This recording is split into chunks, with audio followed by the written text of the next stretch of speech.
¿Qué le sugiere? Estamos a pocas horas de una elección muy importante. Hay una chance cierta de que el Frente de Todos gane la elección presidencial. ¿Le sugiere que necesariamente va a ser un retorno a las prácticas generales del gobierno anterior, del gobierno kirchnerista? ¿Le sugiere que necesariamente los tiempos cambian y por lo tanto lo que ocurra es impredecible y lo que sucedió no se puede calcar? ¿Qué piensa usted de Alberto Fernández? Bueno, vamos por partes. Yo tengo la impresión de que efectivamente la disputa de este fin de semana es entre dos concepciones de país.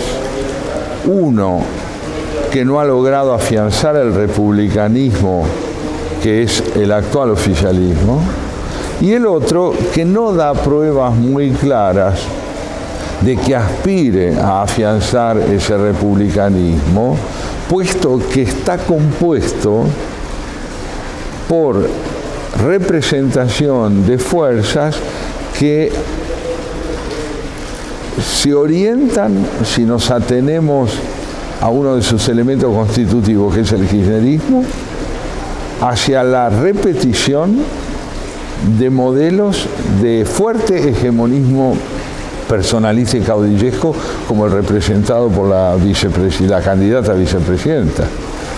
Pero por otro lado, el discurso de Fernández, mayormente tomado en lo que sería su índole actual y su índole previa a la alianza con Cristina Fernández, es un discurso que uno diría decididamente democrático, decididamente republicano, hasta diría que le disputa al presidente Macri el electorado para ganar un espacio de representación más amplio.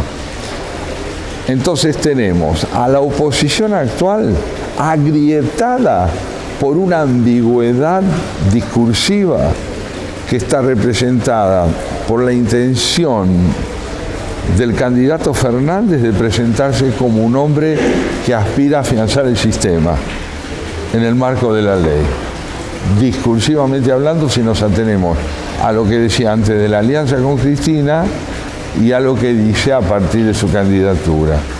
Y por otro lado tenemos al kirchnerismo, que nada de esto dice, al contrario, si nos atenemos a algunos de sus voceros, como el señor González, exdirector de la Biblioteca Nacional, o el candidato a gobernador, o lo que podría ser la propia candidata a vicepresidenta a través de su libro tan promocionado, diría que ese discurso de Fernández no parece contar con un decidido apoyo del kirchnerismo, por un lado. Por otro lado, tenemos al oficialismo. El oficialismo ha cambiado. El oficialismo ha realizado, después de las PASO, un intenso ejercicio de reactualización de su discurso, donde las premisas que lo orientaron hasta las PASO, en términos de comunicación con el electorado y con la sociedad, parecen haber cedido a un procedimiento que recupera las tradiciones políticas argentinas de contacto masivo, de promesas de transformación económica, de la necesidad de presentarse como alguien que ha aprendido del fracaso en términos de representatividad y quiere ampliar su espectro para ganar las elecciones. Y por otra parte, un electorado que le manifiesta apoyo sin poner el acento en ese fracaso económico del gobierno y reivindica los valores pluralistas de la democracia republicana, decidido a apoyar al presidente para que gane las elecciones sin hacer mención del aspecto económico. Lo apoya incondicionalmente.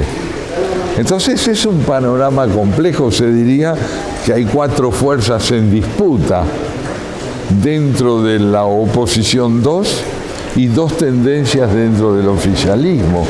Una de ellas representada en el orden político por quienes, habiendo sido desoídos, perdieron, especialmente como María Eugenia Vidal en la provincia de Buenos Aires, porque ella tenía esta visión que hoy parece haber sido puesta en práctica por el presidente Macri y otras figuras más, donde hay algunos ganadores también, como el propio candidato a gobernador de la ciudad de Buenos Aires, Horacio Larreta. A la luz de todo esto voy a la segunda parte de lo que usted plantea. ¿Qué pienso de Fernández? Usted dice, ¿qué pienso de los dos Fernández? Le preguntaba por Alberto, porque... De los dos Fernández son Alberto. Por de Cristina me queda claro. Los dos Fernández de los que yo hablo son Alberto. Ateniéndonos a la dimensión discursiva y de actuación, yo le diría que es una figura ambigua. Él ha dicho en una oportunidad que se retiró del gobierno de Cristina por no coincidir con ella, pero no denunció, una vez retirado, lo que había denunciado antes de la alianza con ella. Antes de la alianza con ella, él sostuvo que el comportamiento de la entonces presidente en la relación con Irán, a través de ese pacto siniestro que involucró la posibilidad de desconocer el asesinato del fiscal Nisman y de atenuar las responsabilidades de Irán en el atentado contra la AMIA, él consideró que esa conducta era inaceptable. Sin embargo, nunca las denunció. Después de haber salido del gobierno, nunca hizo referencia a lo que sí consideraba que era verdad.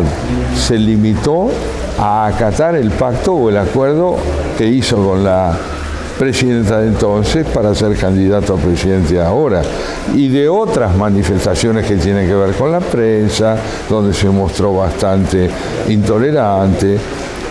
Y sin embargo, creo yo que a la vez es innegable que ha dado pruebas, como en el caso del discurso al que me refiero cuando denunció el pacto con Irán, de tener un discurso democrático.